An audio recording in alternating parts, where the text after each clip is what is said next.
Whenever that conversation comes up, who's the greatest athlete of all time? It always gets heated.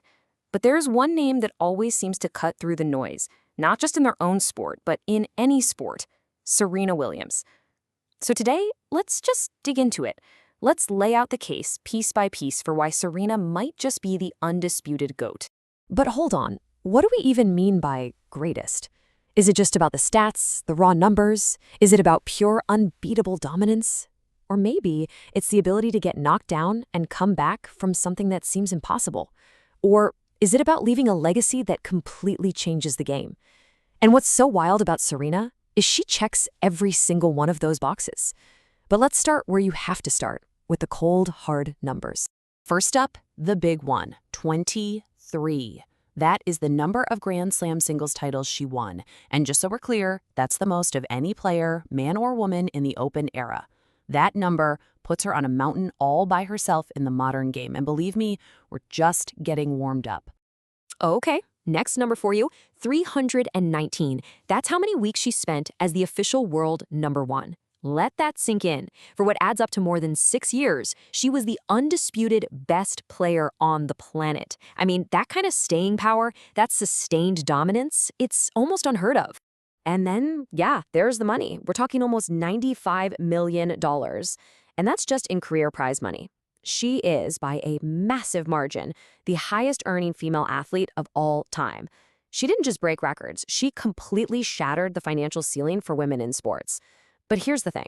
As mind-blowing as these numbers are, they don't even begin to tell the real story. To get that, you have to go back to the beginning. Because her greatness isn't just in the stats, it's in her origin. Her path to the top was, and I mean this, unlike anything tennis had ever seen before. Forget the fancy country clubs and the expensive tennis academies. Serena and her sister, Venus, learned the game from their parents, Richard Williams and Oracene Price, on the public courts of Compton, California. They were total outsiders in a sport that, frankly, wasn't built for them. And from those courts, they were quietly starting a revolution. And this wasn't by accident. As their father, Richard, said, they made a conscious choice to take a different road. And that road wasn't just about forehands and backhands. It was about building strong, resilient people. And that foundation, well, that became the launchpad for an era of utter, unbelievable domination. So what did that different road lead to? Well, it didn't just lead to a few wins. It led to a reign of dominance unlike anything tennis had ever really witnessed. She was so dominant, she literally had a Grand Slam named after her, the Serena Slam. So what is it? It's when you hold all 4 major titles at the same time, even if it's not in the same calendar year. It is one of the absolute hardest things to pull off in any sport, period. But here's the part that just blows my mind. She didn't just do it once. Her first Serena Slam was back in 2003, when she was just arriving as this dominant force. And then, 12 years later, she did it again. Think about that. To have that kind of longevity, to come back over a decade later and dominate all over again, that's just legendary. And these pictures, they really tell a story, don't they?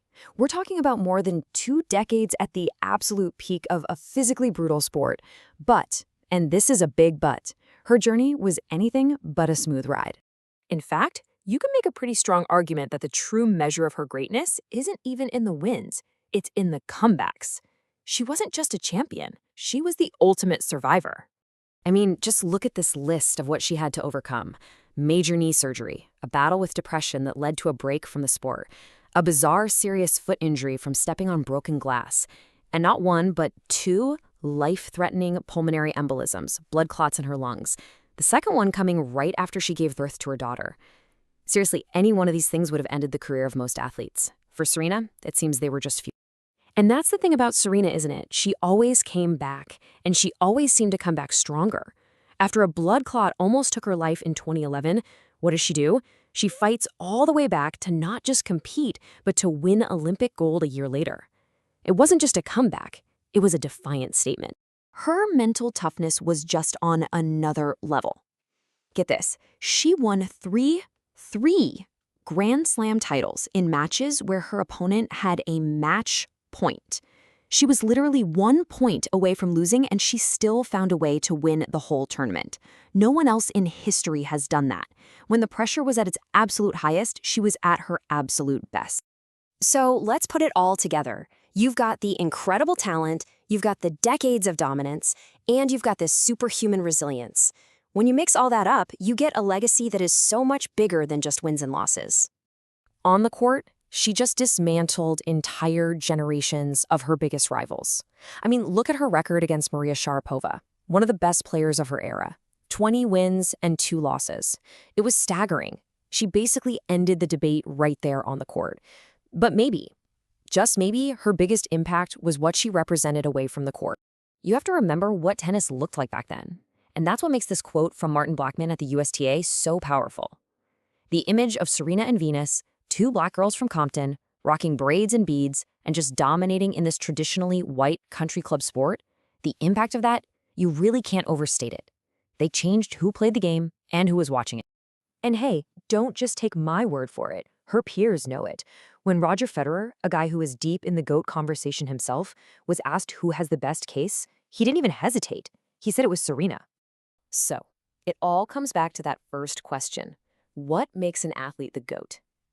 The numbers are undeniable. The dominance is historic. The resilience is, frankly, superhuman. But I think what truly sets Serena apart is that she did all of that while completely changing the face of her sport and influencing the entire culture around it. So what's her real legacy? Is it the records she broke or the barriers she shattered? Maybe the real answer is that with Serena Williams, you simply can't separate the two.